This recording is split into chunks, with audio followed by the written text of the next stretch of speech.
Drugs ಹಾವಳಿಗೆ ಕಡಿವಾಣ ಹಾಕಬೇಕಾಗಿದ್ದಂಥ police ಅಧಿಕಾರಿನೇ lock ಆಗಿರತಕ್ಕಂಥ ವಿಷಯ ಇದು. ಪಂಜಾಬ್ನಲ್ಲಿ ಬೇಲಿಯೇ ಎದ್ದು ಹೊಲ ಮೇಯ್ತಾ ಇದೆಯಾ? ಮಹಿಳಾ ಅಧಿಕಾರಿ ಬಳಿಯಲ್ಲಿ 17.71 ಗ್ರಾಂನಷ್ಟು ಹೆರಾಯಿನ್ ಡ್ರಗ್ಸ್ ಪತ್ತೆಯಾಗಿತ್ತು. 2 ಕೋಟಿ ಮೌಲ್ಯದ ಹೆರಾಯಿನ್ ಥಾರ್ ಜೀಪ್ನ ಜೊತೆಗೆ ಅಧಿಕಾರಿ ಕೂಡ ಲಾಕ್ ಆಗಿದ್ದಾರೆ. ಪಂಜಾಬ್ನ Instagram queen constable Amandeep Kaur lock ಆಗಿರೋದಿದೀಗ.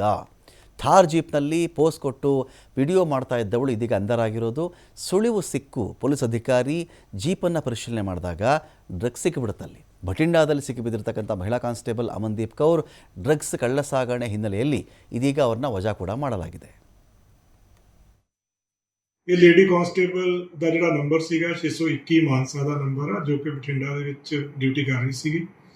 ਇਸ ਨੂੰ ਤੁਰੰਤ ਜਿਹੜਾ ਹੈ ਉਸ ਤੋਂ ਬਾਅਦ ਦੇ ਵਿੱਚ, ਕਿਉਂਕਿ ਮਾਨਯੋਗ ਮੁੱਖ ਮੰਤਰੀ ਸਾਹਿਬ ਦੀਆਂ ਬਹੁਤ ਸਖਤ ਹਦਾਇਤਾਂ ਹੈ ਕਿ ਕੋਈ ਵੀ ਜਿਹੜਾ ਡਰੱਗਸ ਦੇ ਕੇਸ ਦੇ ਵਿੱਚ ਫੜਿਆ ਜਾਂਦਾ ਉਹਦੇ ਖਿਲਾਫ ਸਖਤ ਤੋਂ ਸਖਤ ਕਾਰਵਾਈ ਕੀਤੀ ਜਾਵੇ। ਤਾਂ ਤੁਰੰਤ ਐਸਐਸਪੀ ਮਾਨਸਾ ਨੇ ਇਸ ਕੇਸ ਦੇ ਵਿੱਚ ਪੂਰਾ ਪ੍ਰੋਸੀਜਰ ਫੋਲੋ ਕਰਕੇ ਆਰਟੀਕਲ 311 ਦੇ ਤਹਿਤ ਇਹਨੂੰ ਨੌਕਰੀ ਤੋਂ ਡਿਸਮਿਸ ਕੀਤਾ। ਉਸ ਤੋਂ ਇਲਾਵਾ ਇਹਦੀਆਂ ਸਾਰੀਆਂ ਪ੍ਰਾਪਰਟੀਜ਼ ਦੀ ਜਿਹੜੀ ਆ ਜਾਂਚ ਕੀਤੀ ਜਾ ਰਹੀ ਹੈ, ਔਰ ਕਿਸੇ ਵੀ ਕਿਸਮ ਦੀ ਇਲੀਗਲ ਪ੍ਰਾਪਰਟੀ ਜੇ ਪਾਈ ਜਾਏਗੀ ਤਾਂ ਉਸ ਪ੍ਰਾਪਰਟੀ ਦੇ ਨਾਲ ਵੀ ਉਸੇ ਸਖਤੀ ਦੇ ਨਾਲ ਨਜਿੱਠਿਆ ਜਾਏਗਾ ਜਿਸ ਤਰੀਕੇ ਦੇ ਨਾਲ ਪੰਜਾਬ ਸਰਕਾਰ ਨਜਿੱਠਦੀ ਆ ਰਹੀ ਹੈ ਪ੍ਰਾਪਰਟੀਜ਼ ਦੇ ਨਾਲ।